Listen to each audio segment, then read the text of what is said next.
সুপ্রভাত আমার প্রিয় দর্শক বন্ধুরা, সকলে কেমন আছো? আশা করছি সকলে যে যেখানে আছো সুস্থ আছো, ভালো আছো। আমিও কিন্তু বেশ ভালো আছি। আমি মিঠু লাইফস্টাইলে সকলকে আরও একটা নতুন ব্লগে স্বাগত জানাচ্ছি। এখন ঘড়িতে বাজছে সকাল 6:30। তো আজকে মা কিন্তু বাড়ি চলে যাবে। আজ অনেক দিন হলো মা বাড়িতে আছে। মা বাড়ি চলে গেলে পুরো বাড়িটা ফাঁকা হয়ে যাবে। তো মেয়ের সাথে একদম খেলার সাথী হয়েছিল মা। আজকে সকালে 10টার সময় ট্রেন আছে মায়ের, সেই জন্য সকাল সকাল খাবার দাবার কিছু করে মায়ের ট্রেনে পাঠিয়ে দেব। তো সেই জন্য এই আলু ভাজা, রুটি, সুজি আর এখন খাবে ভাত।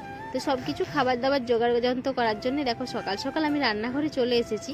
তো এখন ভাবছি প্রথমে আলু ভাজাটা বসিয়ে দেব। তো সেই জন্য আলু ভাজাটা একটু কুচি কুচি করে বনিয়ে নিচ্ছি। আজকে সকালটা একটু তাড়াতাড়ি উঠেছি, আর মেয়েও কিন্তু অনেকটা সকাল উঠে গেছে। এই কয়েকদিন হলো মা আমরা সবাই ছিলাম বলে রাত্রেবেলায় বেশ অনেকটা রাত পর্যন্ত গল্প হচ্ছিল বলে মেয়ে একটু দেরিতে ঘুম থেকে উঠছিল, প্রায় 6টার সময়।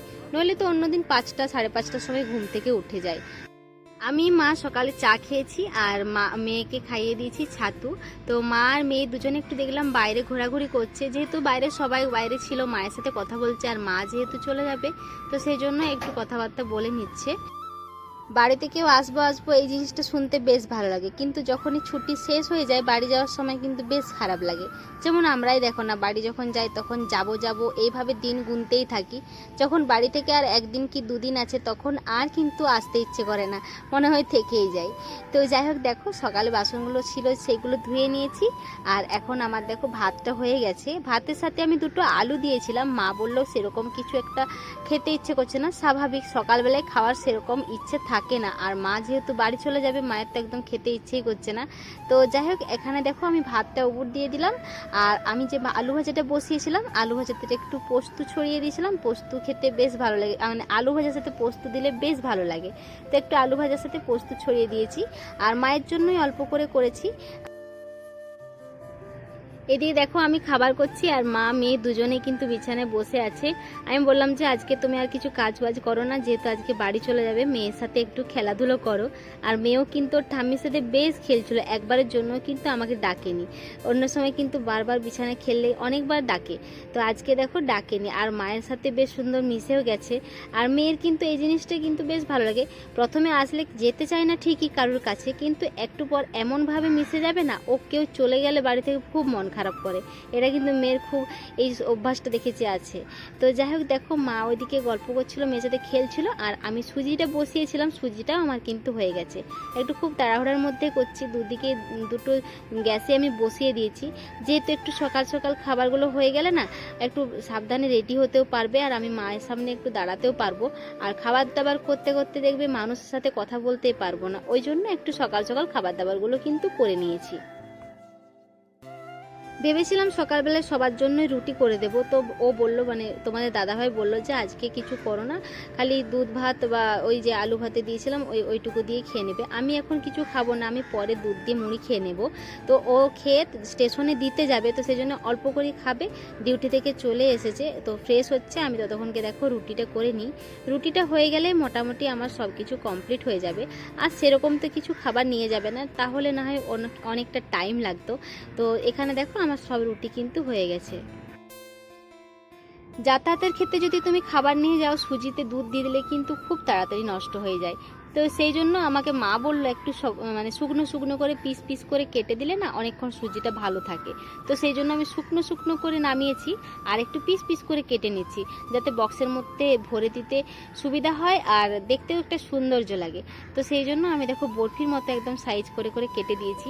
আর অল্প পরিমাণে সুজি করেছি। মা তো প্রথমেই বলেছিল যে আমাকে আলু ভাজা করে দে, ওইটা দিয়ে খেয়ে নেব, কিন্তু আলু ভাজাটা শুধু দিলাম না, একটু সুজি করে দিই।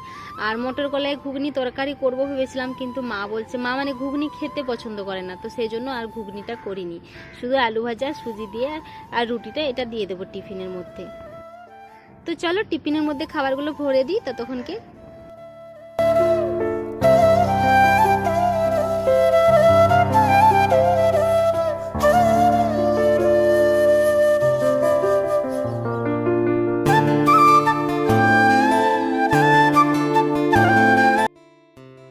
বাজছে সকাল 11:30। তো মেয়েকে এখন সুজি খাওয়াচ্ছে, একটু দেরিতে খাওয়ানো হচ্ছে। আর মাকে স্টেশনে দিয়ে তোমাদের দাদাভাই চলে এসেছে বাড়িতে, আর একটু বাইরে দিকে গেছে। মেয়ে সুজি খাচ্ছিল, কিন্তু প্রতিবার নামে নামে বলছিল, মানে কথায় কথায় বলছিল ঠাম্মির কথা। ও কিন্তু জানে যে ঠাম্মি বাজারে গেছে। বাড়ি যাওয়ার সময় কিন্তু ও নিজে মুখে বলছে মাম্মা বা ঠাম্মি বাজার যাচ্ছে, এরকম একটা ওর ভাষায় আর কি বলছে। আর ওকে কিন্তু আমি বলেইছি যে ও মানে ঠাম্মি বাড়ি চলে গেছে, ও কিন্তু তখন থেকে বলছে না না ঠাম্মি কিন্তু বাজারে গেছে, এরকম অনেকটা ভাষায় বলছে। তো মেয়েকে খাইয়ে দিয়েছি। দেখ, খাওয়ানোর পর অনেকগুলো বাসনও ছিল, বেশি নেই, তো একটা একটা করে এখন ধুয়ে নিই। আর মেয়ে এখন বাইরে বসে আছে, মানে বাইরের রুমটা যেটা আছে ওই রুমটাতেই কিন্তু বসে আছে। মা বাড়িতে থাকায় বাড়িটা পুরো গমগম করতো, কেননা আমরা দুটো মাত্র মানুষ আর আমাদের মেয়ে, এইটুকু নিয়ে ছোট্ট সংসার। কিন্তু মা আসাতে পুরো বাড়িটা গমগম করছিল। এখন বাড়ি চলে গেছে, এখন কয়েকটা দিন খারাপ লাগবে। আবার কালকে আমার দিদি আসবে কয়েকটা ঘন্টার জন্য, মানে দুপুর বিকেলবেলাতে আসবে, আবার ভোরবেলায় চলে যাবে, এইটুকুই আর কি। তো যাই হোক, এখন বাসন টাসন ধোয়া হয়ে গেছে। তো আমি স্নান করতে যাওয়ার আগে জামা কাপড়গুলো যেগুলো কেচেছিলাম সেইগুলো শুকাতে দিতে হবে, তারপর ভাবছি স্নানটা করে নেব। কয়েকদিন দেখো মা আমি দুজনেই বা মা নিজেই আসছিল জামা কাপড় মেলার জন্য, এখন আমি পুরো আগের মতো একা হয়ে গেছি।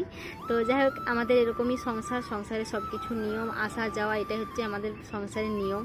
তো আমি এখানে জামা কাপড়গুলো শুকনো করার জন্য বাইরে এসেছি। এত রোদ দিয়েছে, আধ ঘন্টার ভিতরেই মনে হচ্ছে শুকিয়ে যাবে, আর প্রায় অর্ধেকটা শুকনো হয়েই থাকে। তো চলো মেয়ে ভিতরে কি করছে তোমাদের একবার দেখিয়ে দিই। মেয়ে তো সবসময় মাম্মা ঠাম্মি মানে নাম জপছে। এখনও কিছুক্ষণ নাম জপবে, তারপর আস্তে আস্তে বাচ্চা তো ভুলে যাবে।